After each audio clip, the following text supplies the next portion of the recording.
dengan mengirimkan pesan-pesan yang tadinya merupakan sebuah narasi, kemudian dia dikirim melalui bentuk-bentuk simbol-simbol komunikasi. Simbol-simbol itu tentunya bisa.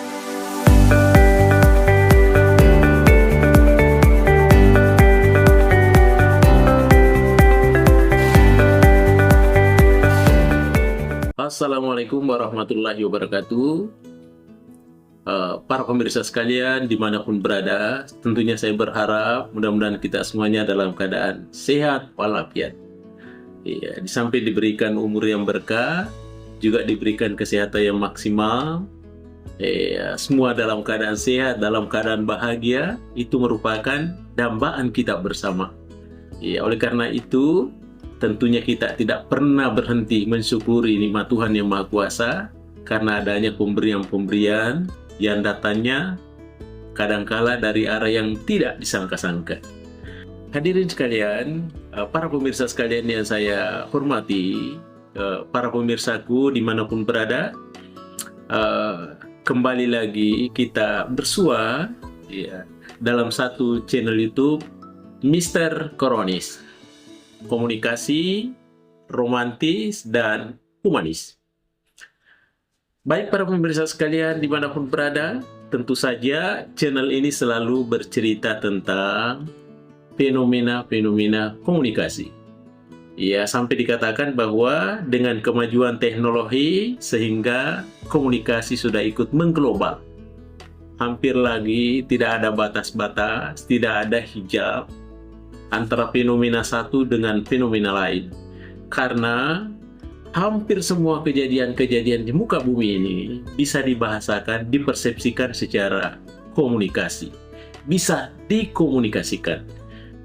Oleh karena itu, tentunya channel ini tetap mengangkat judul, mengangkat tajuk selalu berkaitan dengan komunikasi. Pada hari ini, para pemirsaku sekalian, dimanapun berada, kita akan mencoba lagi membedah satu judul. Saya beri judul yaitu urgensi komunikasi numerik. Berarti di sini adalah bagaimana pentingnya itu komunikasi numerik. Tentu kita pahami bersama bahwa yang dimaksudkan komunikasi numerik di sini adalah bagaimana atau proses komunikasi yang terjadi dengan mentransfer, dengan menceritakan, atau dengan mengirimkan pesan-pesan yang tadinya merupakan sebuah narasi, kemudian dia dikirim melalui bentuk-bentuk simbol-simbol komunikasi.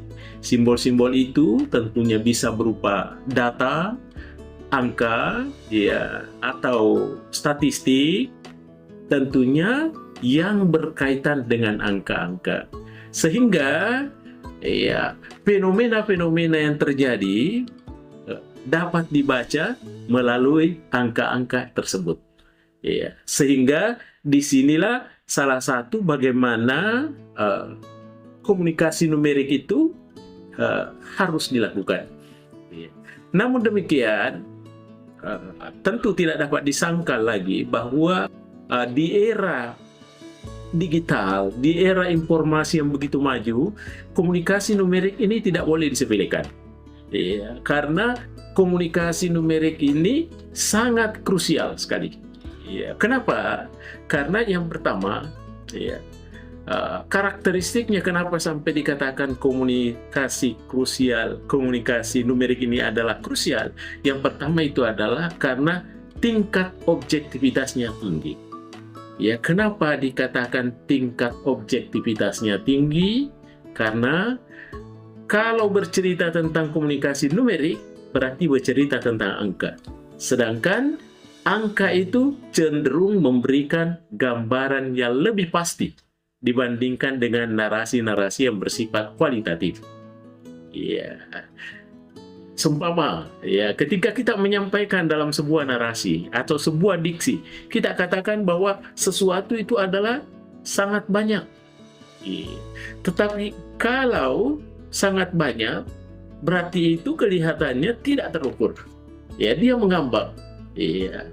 Kalau dikatakan sangat banyak, ditanya kepada 5 orang yang berbeda, pasti jawabannya berbeda-beda. Ya, sangat banyak itu berapa sih? Iya, berarti karena tidak adanya ukuran-ukuran. Berbeda kalau hal itu dinarasikan, dikonkretkan menjadi sebuah numerik, dikonkretkan menjadi sebuah angka. Dikatakan umpama, ya 1,2 juta orang, ya 1.200.000 orang, ya. Itu jelas. Ya, apakah itu dianggap sesuatu yang banyak? Tapi sebegitulah jumlahnya, sebegitulah nominalnya. Sehingga komunikasi numerik itu adalah komunikasi yang sifatnya mempunyai tingkat objektivitas yang tinggi, karena selalu diukur dengan angka-angka yang pas, tidak kurang dan tidak lebih. Itu yang pertama, tingkat objektivitasnya tinggi. Kemudian yang kedua, terkait dengan komunikasi numerik, kenapa dianggap krusial? Kenapa dianggap sangat urgent, sesuatu yang penting? Karena dia bermanfaat di dalam hal pengambilan keputusan. Ya, bagaimana itu komunikasi numerik dalam pengambilan keputusan? Tentunya membantu, ya, membantu kita di dalam membandingkan pilihan-pilihan berdasarkan data yang terukur. Ya, ketika kita melihat datanya lebih banyak dan ada yang lebih kurang, tentu itu adalah pilihan. Apakah kita cenderung kepada lebih banyak atau cenderung kita kepada yang lebih kurang? Tentu tergantung dari selera masing-masing. Artinya, sesuatu itu bisa terukur karena adanya komunikasi numerik. Sehingga dalam pengambilan keputusan, pasti pengambilan keputusannya adalah sesuatu yang tepat sasaran. Karena selalu terukur dengan angka-angka. Baik, para pemirsa sekalian. Kemudian yang ketiga, kenapa perlu hadirnya komunikasi numerik? Kenapa dianggap krusial? Kenapa dianggap penting di era digital ini? Karena komunikasi numerik itu adalah membawa misi-misi efektivitas. Ya, apa maksudnya? Maksudnya adalah data statistik yang kompleks dapat diringkas dalam satu grafis atau grafik, ya, yang mudah dipahami dalam hitungan detik. Ya. Sehingga sesuatu yang sifatnya kompleks itu yang membuat kita bingung, membuat kita kabur, pada akhirnya dapat disederhanakan dalam hitungan detik. Inilah salah satu prinsip yang diemban dalam komunikasi numerik, yaitu adanya efektivitas yang tinggi. Iya, baik para pemirsa sekalian. Kemudian, ya, tentu saja ya ada komponen-komponen utama dalam komunikasi numerik. Ya, komponen yang pertama terkait dengan konteks umpamanya. Bagaimana konteksnya? Ya, angka tidak berguna tanpa dengan konteks. Misalnya, kita sebut angka 50. Ya, 50 ini tidak berarti apa-apa ketika tidak ada konteksnya. Ya, 50 apa? Ya, 50 kilogram, 50 ekor, ya, ya, apalagi 50 biji dan lain-lain sebagainya. Itu namanya konteks. Jadi di samping ada kontennya, juga ada konteksnya. 50 itu konten, 50 apa? Harus dilanjutkan dengan konteks. Maka inilah di dalam komunikasi perlunya konten dan konteks. Ini juga terkait dengan komunikasi numerik. Kemudian kita lihat dalam komunikasi numerik ada juga yang disebut dengan visualisasi. Ya, itu adalah termasuk komponen utamanya. Apa itu visualisasi?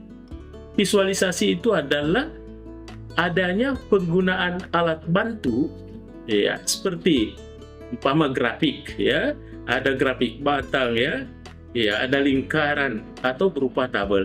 Inilah yang membantu kita melihat. Inilah yang membantu kita mengukur sesuatu yang diharapkan. Karena ada visualisasi. Ada yang sifatnya dilihat secara mata kepala. Dan yang terakhir, para pemirsa sekalian, komponen utama dalam komunikasi numerik itu ada yang disebut dengan interpretasi. Apa itu interpretasi? Tentu adalah penafsiran, perkiraan. Ya, bagaimana kemampuan kita untuk menjelaskan, ya, apa arti angka ini bagi audiens. Iya. ketika kita sebut 20%, iya, 30% umpama kita harus menjelaskan kepada audiens. 30% itu apakah termasuk kategori kurang, kategori sedang, atau kategori banyak? Iya, karena tergantung dari konten dan konteksnya. Di mana kita itu. Yang paling terpenting dalam komunikasi numerik tentunya adalah interpretasi tadi. Iya, baik para pemirsa sekalian, saya kira inilah ya hal-hal yang perlu dicermati. Bagaimana pentingnya komunikasi numerik di era digital, di era sekarang ini, dan kemudian apa saja komponen-komponen utama ya yang membangun komunikasi numerik itu. Ya, tentu setidaknya di sana ada konteks, ada visualisasi, dan ada interpretasi. Baik para pemirsa sekalian, saya kira demikian uraian saya. Mudah-mudahan ada manfaatnya terhadap kita sekalian, terlebih-lebih lagi kepada diri saya sendiri. Demikian, terima kasih. Mr. Koronis mengundurkan diri. Assalamualaikum warahmatullahi wabarakatuh. Mr. Koronis.